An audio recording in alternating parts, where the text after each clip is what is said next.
Smart homes అదుర్స్ reality రంగంలో సరికొత్త విప్లవం హోమ్ ఆటోమేషన్ గురించి పూర్తి వివరాలకు చదవండి రేపటి సాక్షి దినపత్రిక. నాంపల్లి కోర్టులో ఓటుకు నోటు కేసు విచారణ జరిగింది. వచ్చే నెల 16న విచారణకు హాజరు కావాలని సీఎం రేవంత్ ను ఆదేశించింది న్యాయస్థానం. ఇవాల్టి విచారణకు ముత్తయ్య మినహా మిగతా నిందితులు గైర్హాజరయ్యారు. నిందితులకు గైర్హాజరుపై అసహనం వ్యక్తం చేసింది నాంపల్లి కోర్టు. వచ్చే నెల 16న రేవంత్ సహా నిందితులందరూ హాజరు కావాలని ఆదేశించింది నాంపల్లి కోర్టు. పూర్తి అప్డేట్స్ ని మా ప్రతినిధి వాసును అడిగి తెలుసుకుందాం. వాసు, ఓటుకు నోటు కేసుకు సంబంధించి కీలక పరిణామం చోటు చేసుకుంది. ఈడీ కేసుకు సంబంధించి కూడా నాంపల్లి కోర్టు ఈరోజు విచారణ జరిగింది. ఈ నేపథ్యంలో ఈ కేసులో నిందితుగా ఉన్నటువంటి ముఖ్యమంత్రి రేవంత్ రెడ్డి వచ్చే విచారణకు నేరుగా హాజరు కావాలంటూ కూడా నాంపల్లి కోర్టు ఆదేశాలు జారీ చేసింది. అయితే ప్రధానంగా ఈ రోజు జరిగినటువంటి విచారణకు సంబంధించి మత్తయ్య మినహా మిగతా నిందితులు ఎవరైతే రేవంత్ రెడ్డి, ఉదయసింహ, వేమకృష్ణ కీర్తన్, చంద్ర వెంకట వీరయ్య, సెబాస్టియన్ వీళ్ళంతా కూడా హాజరు కావాల్సి ఉంది.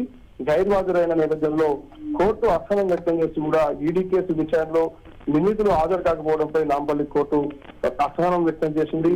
ఈ రోజు విచారణ మినహాయించేందుకు అంగీకరించాలని కోరిన నేపథ్యంలో కూడా అంగీకరించిన కోర్టు తదుపరి విచారణకు మాత్రం తప్పకుండా హాజరు కావాల్సిందేనని స్పష్టం చేసింది. అయితే వచ్చే నెల 16వ తేదీ విచారణకు వాయిదా వేసింది.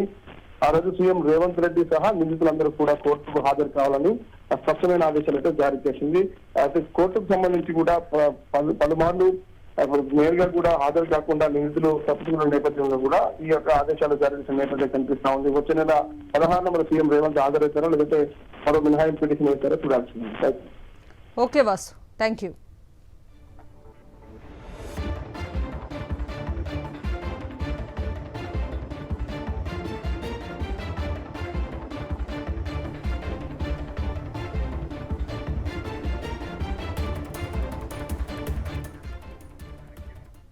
నాంపల్లి కోర్టులో ఓటుకు నోటు కేసు విచారణ జరిగింది. వచ్చే నెల 16న విచారణకు హాజరు కావాలని సీఎం రేవంత్ ను ఆదేశించింది న్యాయస్థానం.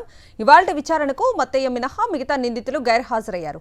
నిందితులు గైర్హాజరుపై అసహనం వ్యక్తం చేసింది నాంపల్లి కోర్టు. వచ్చే నెల 16న రేవంత్ సహా నిందితులందరూ హాజరు కావాలని ఆదేశించింది నాంపల్లి కోర్టు.